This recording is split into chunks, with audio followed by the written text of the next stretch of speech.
7 days. Armed with just a few key principles, I decided to see if Stoicism could reshape my life in just 1 week.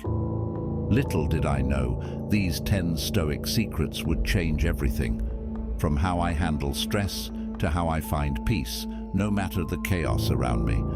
Each principle is more important than the last.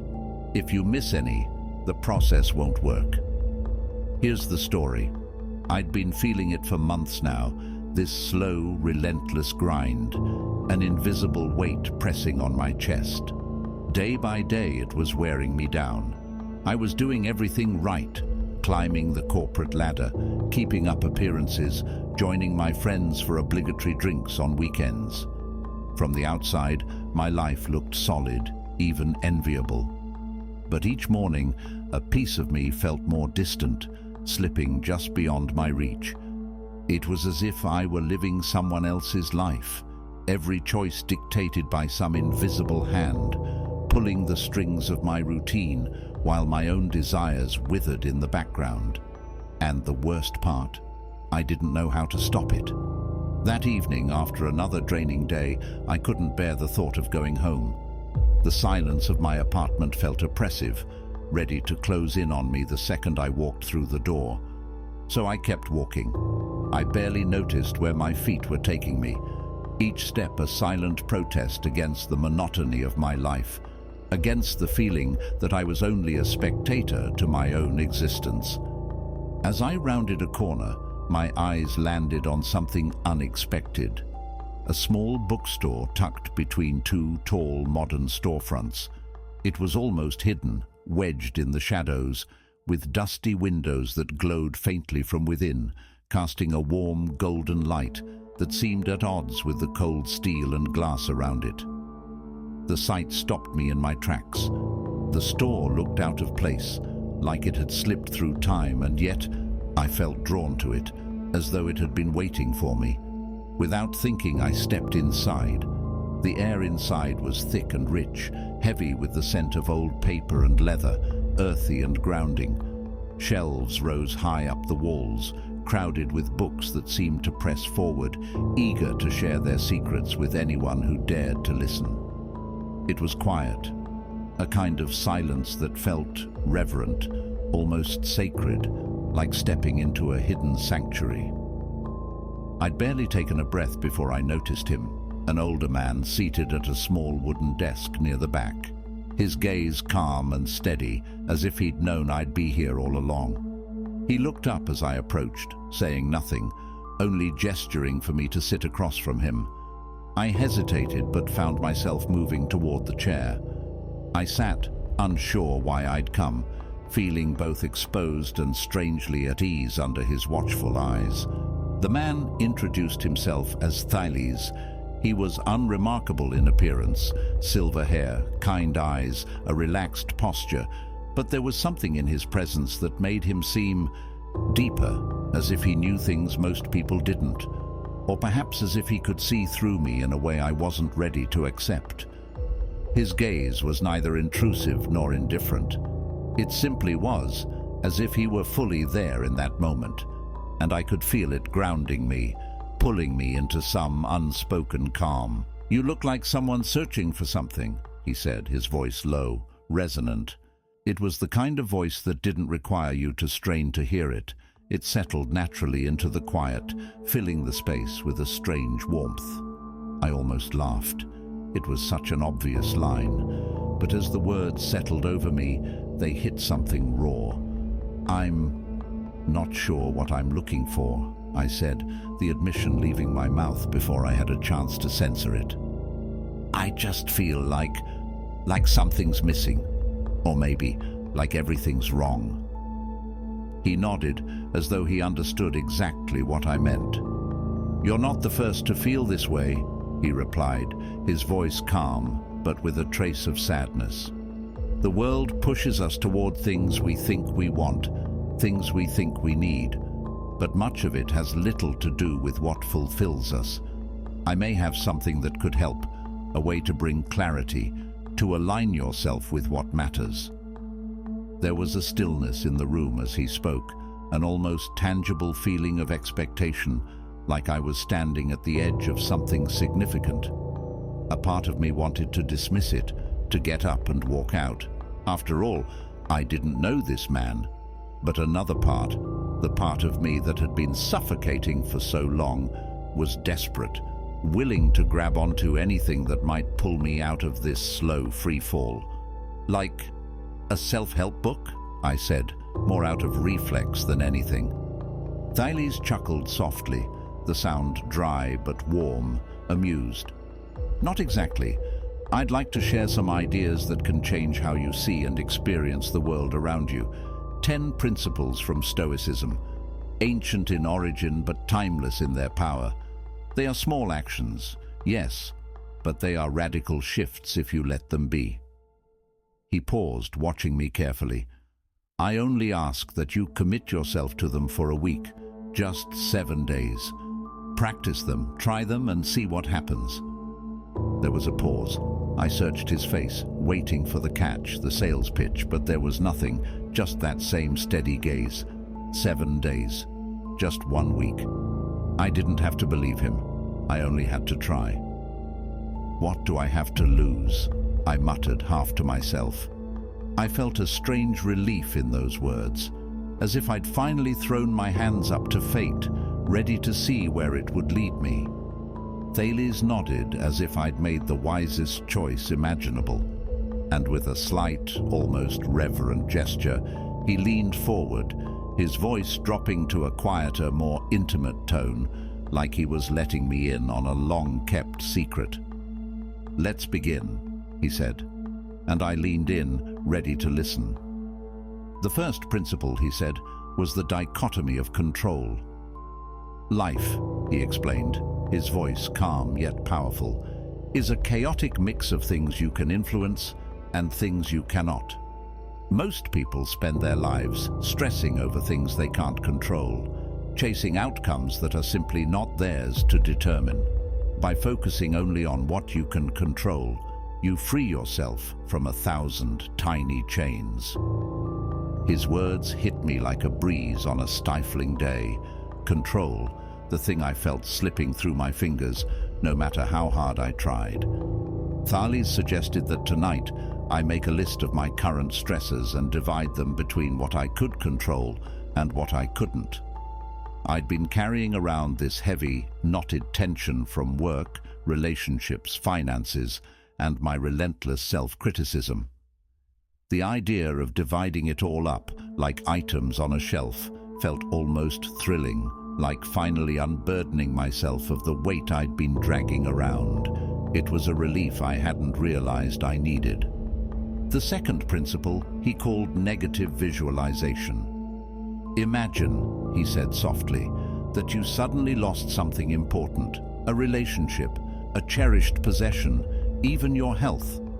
Picture its absence, even just for a moment. It may sound dark, but this exercise pulls you out of wanting more and reminds you of what you have. Every day, I asked, uncertain, hearing an edge of doubt in my voice. This exercise sounded strange, almost morbid. How could picturing loss do anything but add to my worries?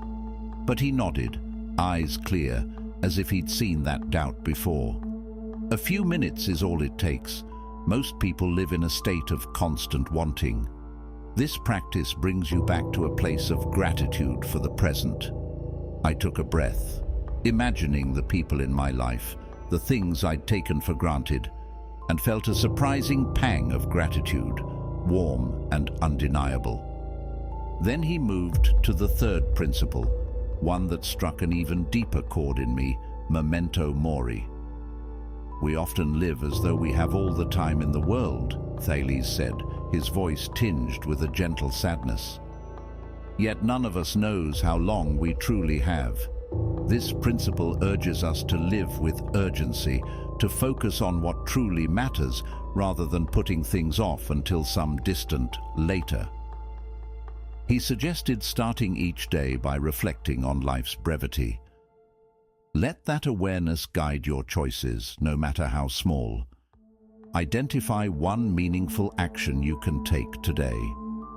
His words settled like a quiet flame in my mind, igniting something buried. The concept of time felt sharper, more precious, a reminder that I'd been squandering it, distracted by things that felt empty. The next principle, amor fati, was about accepting fate, embracing each event as if it were meant to happen. To love one's fate, he said, his words rippling with an unexpected warmth, is to befriend reality, to see even the hardest experiences as opportunities for growth. When faced with difficulty, ask yourself, what opportunity for growth does this bring? Something flickered inside me, a small, almost dangerous spark of hope. Could it be that all the setbacks, the failures I tried to outrun, weren't merely barriers? Could they be paths of growth? As he spoke, I felt as if each principle was revealing a piece of a puzzle I hadn't known I was missing. The fifth principle, self-discipline, arrived like a soft but unyielding command, a concept that sounded simple but landed with a weight that took my breath. Our minds are constantly distracted, pulled toward fleeting pleasures and away from meaningful challenges, Thales said, his gaze steady and penetrating, as if he could sense the storm inside me. By practicing temperance, you teach yourself mindfulness. You teach yourself intention. He suggested I set a challenge for the week, a quiet test of focus to cut out distractions. At first it felt trivial, like swatting at air, but as I considered it, a strange curiosity stirred. What would I uncover in the silence? Could clarity and even strength exist in what I chose to resist? Suddenly the idea felt transformative, like it could peel back layers to reveal who I was beneath all the noise. Then, with a reverent calm, Thales shared the principle of viewing challenges as training for virtue. Every setback, every struggle, he said, his voice almost reverential, is an invitation to grow your character, to see who you truly are. His words rippled through me, gently loosening the tightness in my chest. I'd spent years regarding life's hardships as adversaries, obstacles that wore me down. But what if each failure, each wound, held the lesson I'd been missing? What if these struggles weren't meant to drain me but to forge me? A part of me wanted to dismiss it. How could I see this during a hectic workday? But a larger part of me sensed something profound, a shift in my own perception. Could life truly guide me instead of fighting me?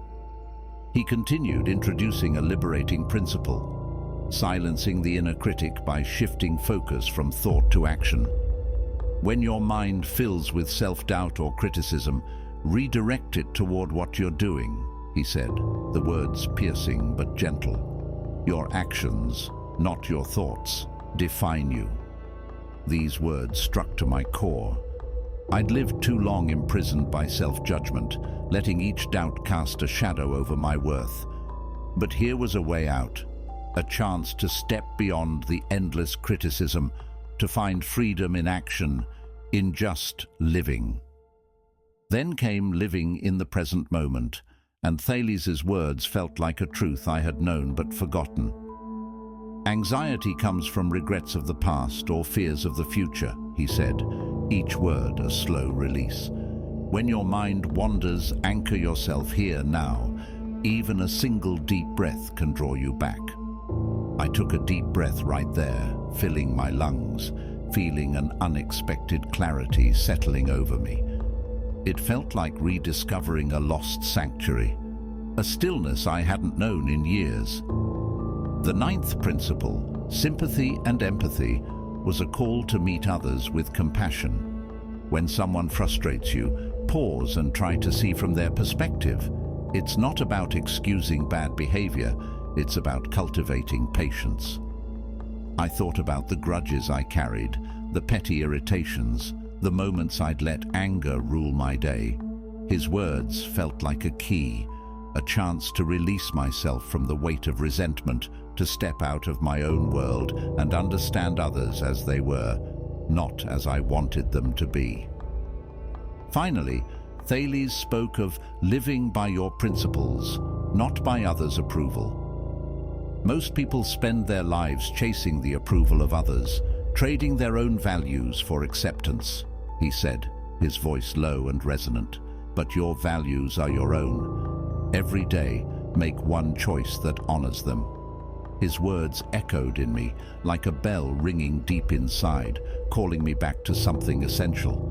I'd spent so long shaped by others' expectations, molding myself into spaces that felt smaller with each passing year. But in that moment, I felt an undeniable shift, a quiet yet profound return to my core. I was coming back to myself, and it felt like the beginning of something real.